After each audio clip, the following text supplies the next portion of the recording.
ప్రస్తుతంతో పాటు ప్రముఖ ఆధ్యాత్మికవేత్త వేదిక్ ఆస్ట్రాలజర్ గోనుగంట్ల సురేష్ బాబు గారు ఉన్నారు. గురువు గారితో మాట్లాడేద్దాం. నమస్కారం గురువు. మణికంఠ గారు నమస్కారం అండి. మే నెల ధనుసు రాశి వాళ్ళకి ఎలా ఉండబోతుంది? ఓవరాల్ గా ఈ నెల వీళ్ళు ఎలాంటి జాగ్రత్తలు తీసుకుంటే విశేషంగా కలిసి వస్తుంది అంటారు? మనం ముందుగా స్వర్ణలక్ష్మి అమ్మవారిని ధనుస్సు రాశి వారందరికీ ఐశ్వర్యం కావాలని చెప్పేసి మనం కోరుకుంటూ ఒక చిన్న శ్లోకము ఒక ప్రార్థన రూపేణ అమ్మవారిని ప్రార్థించి తర్వాత మనం డీటెయిల్స్కి వెళ్దాం. ఓం గం గణపతియే నమః. స్వర్ణలక్ష్మి నమస్తే అస్తు పరబ్రహ్మ స్వరూపిణి రాజ్యం దేహి ధనం దేహి సర్వకామాంచ దేహి మే. స్వర్ణలక్ష్మి అమ్మవారు ఈ రాశి వాళ్ళందరికీ చక్కగా బ్రహ్మ జ్ఞానాన్ని ఇవ్వాలి. తద్వారా వీళ్ళు ఎప్పుడూ నవ్వుతూ హ్యాపీగా ఆనందంగా ఉండాలి జీవితంలో. అమ్మవారు అలా వాళ్ళని ఆశీర్వదించాలని చెప్పేసి కోరుకుందాం. అంతేకాకుండా అమ్మవారి వీళ్ళకి రాజ్యాధికారాన్ని ఇవ్వాలి, నాయకత్వ లక్షణాలని ఇవ్వాలి, జీవితంలో ఉన్నతంగా ఎదుగుతూ 10 మందిని వీళ్ళకి ఆదర్శంగా నిలవాలని చెప్పేసి మనం కోరుకుంటూ తద్వారా వీళ్ళకి విపరీతమైన ధనాన్ని, ఇష్టకామ్యాన్ని, సర్వ అర్ధ కామసిద్ధి, ఎన్ని కామ్యం వీళ్ళు కావాలని కోరుకుంటూ అది ఇమ్మీడియట్గా నెరవేరాలని చెప్పేసి మనం కోరుకుంటూ అమ్మవారికి వీళ్ళకి బాగా చక్కగా చూడాలని చెప్పేసి మనం కూడాను వాళ్ళకి అమ్మవారి తరపున ప్రార్థన చేస్తూ ముందుకెళ్దాం. ఈ ధనుసు రాశి మే మంత్ చూసుకుంటే ముందు మే మంత్ లో కొన్ని విశేషాలు ఉన్నాయండి. ఈ మంత్ బిగిన్ అవ్వటమే బుద్ధ పూర్ణిమతో ప్రారంభమవుతుంది. వైశాఖ పూర్ణిమ అంటారు. ఇది ఎండ్ అయ్యేది మనకి జ్యేష్ఠ మాస పూర్ణిమతో ఎండ్ అయిపోతుంది. అంటే ఈ 2 పూర్ణిమల మధ్య ఈ 30 రోజులు ఉన్నాయని చెప్పేసి మనం అనుకోవాలి. 31 రోజులు ఉన్నాయని మనం అనుకోవాలి. అయితే ఇందులో కర్తరి అని వస్తుందండి. ఇది బాగా సూర్యుడి తీవ్రత ఎక్కువగా ఉండి శుభకార్యాలు చేయకూడదు అని చెప్తారు. అంటే ఎలాంటివి? వివాహాలకు సంబంధించి, వివాహానికి సంబంధించి, లేదా మనకి గృహప్రవేశాలు, గృహారంభాలు లాంటివి చేసుకోకూడదని మనకు చెప్తూ ఉంటారు. ఇంతేకాకుండా ఈ టైంలో హనుమత్ జయంతి కూడా వస్తూ ఉంది మనకి. ఎవరికైనా ఈ రాశి వాళ్ళకి చాలా చాలా ముఖ్యం. ఎందుకంటే కొంతమంది ఆల్రెడీ కొన్ని ప్రాంతాల్లో హనుమత్ జయంతి జరుపుకున్నారు, కొన్ని ప్రాంతాల్లో 12వ తారీఖు కూడా జరుపుకుంటారు. 2 సార్లు జరుపుకునే ఆచారం ఉంది. కాబట్టి ఎవరికైనా ఈ మంత్ లో జరుపుకున్న ఆచారం ఉంటే ఈ రాశి వాళ్ళు ఖచ్చితంగా జరుపుకోవాలి. ఎందుకంటే వీళ్ళకి అర్ధ అష్టమ శని నడవటంతో కుటుంబంలోనూ లేదా బంధువుల ద్వారా లేదంటే సౌఖ్యంగా ఉండే వాటి ద్వారా విశేషంగా ప్రాబ్లం వచ్చి ఇబ్బంది పడిపోతారు. వీళ్ళు కొత్తగా పెళ్ళైన వాళ్ళు ఉంటే వాళ్ళకి ఇంకా ప్రాబ్లమ్స్ ఎక్కువ వస్తూ ఉంటాయని గమనించుకోవాలి. అందుకని ఈ యొక్క హనుమత్ జయంతిని చక్కగా జరుపుకోవటం వల్ల సమస్య తీవ్రత తగ్గి కొంతలో కొంత బాగుంటారని మనం గమనించుకోవచ్చు. అయితే ఈ మంత్ లో 4 గ్రహాలు కూడా మారుతూ ఉన్నాయండి. అవి ఏంటంటే సూర్యుడు, బుధుడు, కుజుడు, శుక్రుడు గ్రహాలు మారుతూ ఉండటంతో చాలా వరకు వీళ్ళకి అనుకూలంగా ఉంది అని చెప్పుకోవచ్చు. అంటే ఒక బెస్ట్ టైంలో అయితే ఖచ్చితంగా ఉన్నారని మనం చెప్పుకోవచ్చు. కొన్ని చోట్ల ఛాలెంజెస్ కూడా ఉన్నాయి. సమరీ చెప్పుకుంటే వీళ్ళకి ప్రొఫెషనల్ మ్యాటర్స్ లో చాలా బాగుంటారు, ఉత్సాహంగా ఉంటారు, ఆనందంగా ఉంటారు. రెండో విషయంలో జాగ్రత్తగా ఉండాల్సిన ధనం విపరీతంగా ఖర్చు అవుతారు ఈ టైంలో. మూడోది స్త్రీలైతే లేడీస్ అయితే జెంట్స్ ద్వారా కొంచెం ప్రాబ్లమ్స్ వచ్చే అవకాశం ఉందని గమనించుకోవాలి. అంటే టోటల్గా ఈ 3 ముక్కలు కనుక గుర్తుపెట్టుకుంటే మిగతాది మనకి టోటల్గా డీటెయిల్స్ తర్వాత చూడొచ్చు. ఇందులో ఉన్న నక్షత్రాలు చూసుకుంటూ వెళ్ళిపోతే మూల 1, 2, 3, 4 పాదాలు, పూర్వాషాఢ 1, 2, 3, 4 పాదాలు, ఉత్తరాషాఢ ఫస్ట్ పాదం అంతా ఇందులో ఉంటారు. మనకి పేరు బలం ప్రకారం చూసుకుంటే ఏ, యో, బా, బి, భూ, దా, భా, దా, బే లెటర్స్ అంతా కూడా ధనుసు రాశిలో ఉంటారని గమనించాలి. ఇందులో మనకి లఘు గోచారం, సూక్ష్మ గోచారం ప్రకారం చూసుకుంటే వీళ్ళకి 6th house లో సూర్యుడు ఎంటర్ అవుతుంటూ ఇది సూర్యుడు ఎంటర్ అవటంతో ఇది చాలా చాలా ముఖ్యమైనది. ఒక లైఫ్లో ఒక పాజిటివ్ సిగ్నల్స్ చాలా బాగా వస్తుంది. లైఫ్ అనేది ఒక జంప్ ముందుకు వెళ్ళిపోతుంది అన్నమాట. సడన్ గా ఏమంటారు, అప్పటిదాకా ఉన్న నిరాశ, నిస్పృహ మొత్తం పైకి వెళ్ళిపోయేసి ఉత్సాహంగా, ఎనర్జెటిక్ గా, డైనమిక్ గా తయారైపోతారు అనమాట. అలా లాస్ట్ ఏమంటారు, అప్పటిదాకా టెస్ట్ మ్యాచ్ స్లోగా ఆడిన వాళ్ళు కాస్త 2020 ఫైనల్ లాగా వెళ్ళిపోయినట్లు టకా ఫాస్ట్ వెళ్ళిపోతూ ఉంటుంది లైఫ్ అంతా.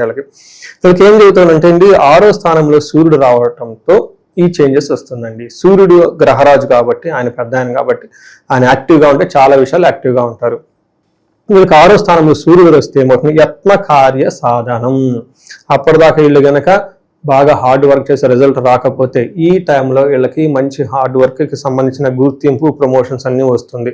అంతేకాకుండా సుసౌఖ్యాధీనం, కంఫర్టబుల్ గా ఉంటారు, లగ్జరీగా ఉంటారు, దేహ ఆరోగ్యాది శారీరకంగా చాలా బాగుంటారు, సంతోషకరంగా ఉంటారు, ధాన్య లాభము, వస్త్ర లాభము, ఇలా రకరకాల లాభాలన్నీ కలుపుకొని ఉంటుంటారు, మనసులో ధైర్యంగా ఉంటారు అని మనకి శాస్త్రంలో వివరించడం జరిగింది. ఖచ్చితంగా వీళ్ళకి అలానే ఉంటుంది. ఇది కుజుడు వీళ్ళకి 5th house లో ఉండటం విపరీతమైన ఖర్చులు చేస్తారండి. అంటే వీళ్ళకి ఎడిక్షన్స్ ఎక్కువ. Too much alcohol, too much travelling, too much movies చూడటం, నెట్ఫ్లిక్స్ చూడటం, ఇవన్నీ టూ మచ్ చేసేస్తూ ఉంటారు. దాంతో అవసరం ఉన్నా లేకపోయినా ముందు ఖర్చు పెట్టేస్తూ ఉంటారు. ఇది వీళ్ళకి కొంచెం జాగ్రత్తగా ఉండాలి. ఎందుకంటే కాలాతీక్రమణ భోజనం, టయానికి భోజనం చేయరంట, ఇండిసిప్లిన్గా ఉంటారు. దురితం కర్మ లాభచ్చారు. ఏదైనా పని చేద్దాం అంటే చేసేసారు, రొటీన్గా చేసే పని ఏదో చేసి క్లోజ్ చేసేయండి. ఈ టైప్ షార్ట్ కట్స్ ఎక్కువగా చూసేస్తూ ఉంటారు. తర్వాత లాభాచ్చ, కొంచెము పనిలో లాభం ఏదన్నా కనుకుంటే తక్కువ ఎక్స్పెక్ట్ చేసిన విధంగా ఉండదని గమనించుకోవాలి. ఇది టోటల్గా వీళ్ళు కొంచెం ఓవర్ ఎక్స్పెండిచర్తో ఉండి అటు ఇటు వరదాగా టైం మైండ్ని అంటే ఏమంటారు పెడదారులు బట్టి, చెడు సవాసాలు బట్టి అంటే అలా అనకూడదు అనుకోండి. బట్ ఈ టైప్ ఉండే అవకాశాలు ఎక్కువగా ఉంటుంది కాబట్టి కొంచెం జాగ్రత్తగా ఉండాలి. 5th హౌస్లో ఏ గ్రహం అండ్ పర్టికులర్ క్రూర గ్రహాలు ఉన్న లవ్, రొమాన్స్ ఇలాంటి వ్యవహారాల్లో అంత అనుకూలంగా ఉండదని చెప్తూ ఉంటారు అనమాట. అయితే ఇప్పుడు మనం శుక్రుడు చూసుకుంటే శుక్రుడు కూడా వీళ్ళకి మిక్స్డ్ రిజల్ట్ ఇస్తున్నారు. ఈ రాశికి సంబంధించిన నక్షత్రాలు వాళ్ళకి ఎలా ఉండబోతుంది?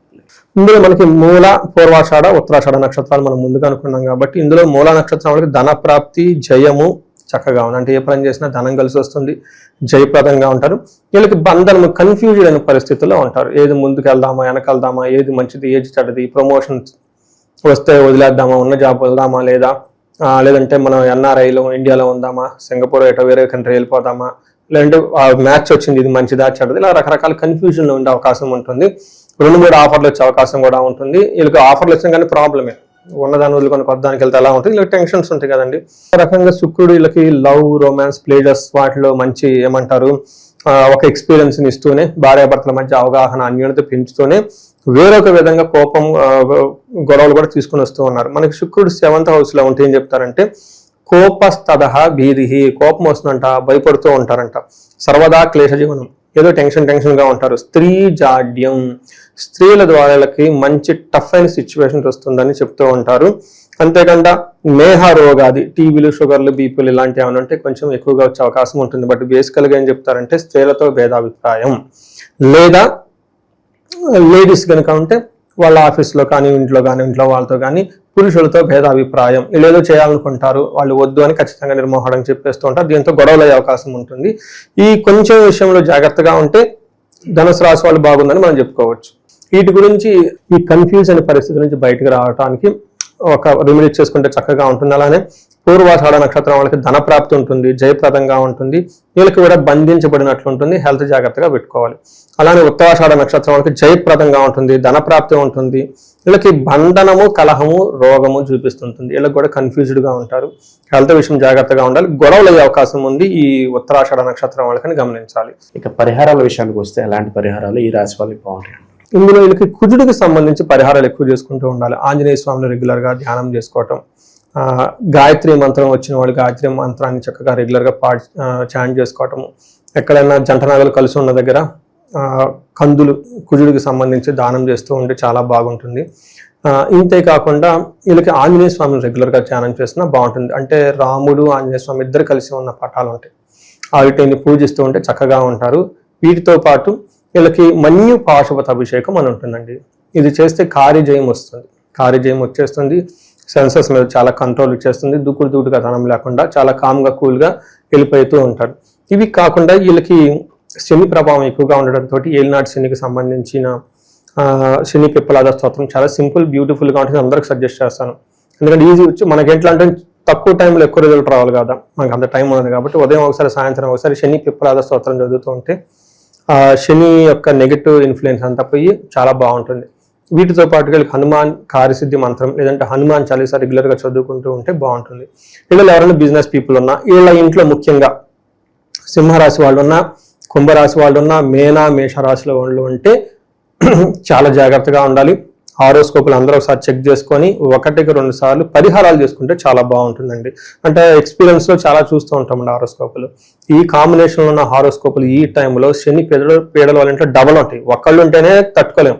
ఆ ఇంట్లో ఇందాక చెప్పిన రాసులు వాళ్ళు ఉంటే డబల్ అయిపోతుంది, త్రిబుల్, ఇంకా ఎక్కడికైనా నిలిపోతారనమాట. ఉన్నటువంటి సడన్గా ఫైనాన్స్ లాస్ అయిపోవటం, భార్యాభర్తల మధ్య అనవసరంగా గొడవలు వస్తాయి ఈ టైంలో. నేను చాలా మందిని చూశానండి. ఈ శని బాధ టైంలో అంతకుముందు వాళ్ళకి రాహుకేతులు అంతర్దశలు ఏమన్నా ఉన్నా కానీ, కాలసర్ప దోషాలు ఉన్నా, ఇవి ఈ టైంలో యాక్టివేట్ అయిపోతాయి. అలానే ఏమంటే క్రాస్ రిలేషన్షిప్స్ రావటం, అనవసరమైన ఈ టెన్షన్స్ అన్ని చాలా మందికి వస్తుంటాయి. కాబట్టి భార్యాభర్తలు ఇన్ కేసు ఎవరిని ఉన్నా కీలించి మేళించమన్నారు కాబట్టి చక్కగా ఉండాల్సిన కాపురం అనవసరంగా వేరే వాళ్ళ డిస్టర్బెన్స్ లేకుండా, అది ఏముండదండి, బట్ అది ఏమంటారు అపోహలు, అది టెన్షన్స్ ఎక్కువగా ఉంటాయి అనమాట. అవి లేకుండా చక్కగా ఒకసారి హారోస్కోప్ చూసుకొని అన్యోన్య దాంపత్య పాశుపత అభిషేకం చేయించుకోవటం, లేదా మనకి శనికి సంపూర్ణ శాంతి పూజలు చేయించుకోవటం. ఇన్ కేసు రాహుకేతులు ఏమైనా వీళ్ళకి దశల్లో ఉంటే చండీ హోమం ఇవన్నీ చేయించుకుంటే బాగుంటుంది.